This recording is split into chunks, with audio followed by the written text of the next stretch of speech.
Muli po tayong sama-samang dumulog sa pananalangin mga kapatid. Panginoon, naming Diyos, Ama naming makapangyarihan sa lahat.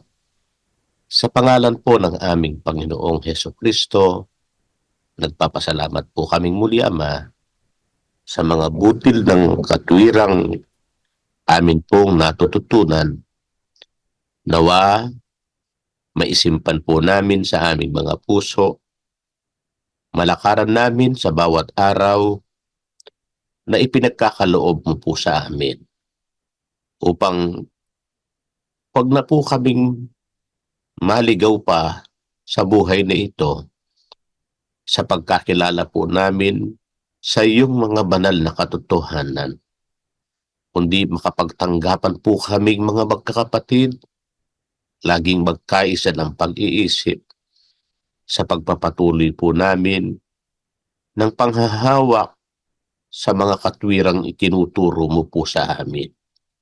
Bigyan mo po kaming palagi ng lakas ng kalooban, Ama. Maipagpunyagi namin, mailaban naming masikap hanggang sa huli ang pananampalatayang iniawa mo sa aming lahat. Tulungan mo kaming makapagtagumpay. Hindi po namin kayang mag-isa. Lagi po namin kailangan ng iyong awa at patnupay.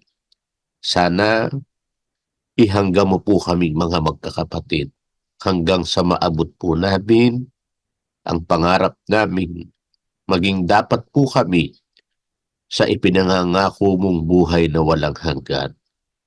Ang mga kasalanang aming nagagawa, pagpaumanhinan mo po, Ama.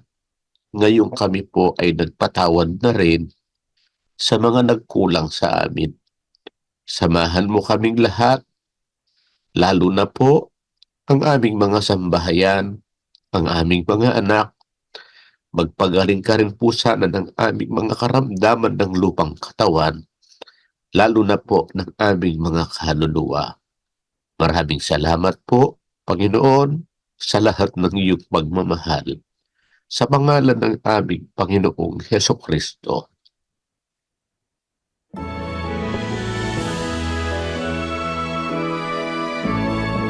Sa Diyos Ama ang kadakilaan at sa Anak ay ang karangalan at sa Espiritong Banal, luwalhati kailanpaman.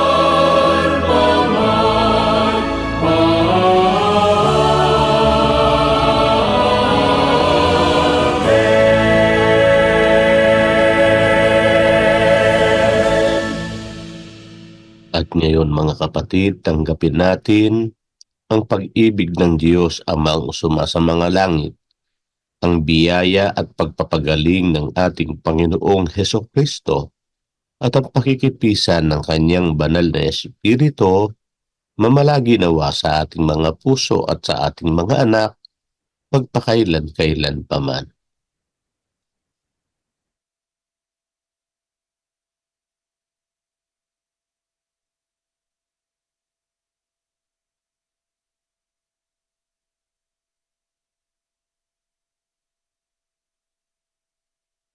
Maraming salamat po sa Panginoon. Sige po mga kapatid, ngayon naman po ay mag-practice tayo ng ating awit para sa pasalamat.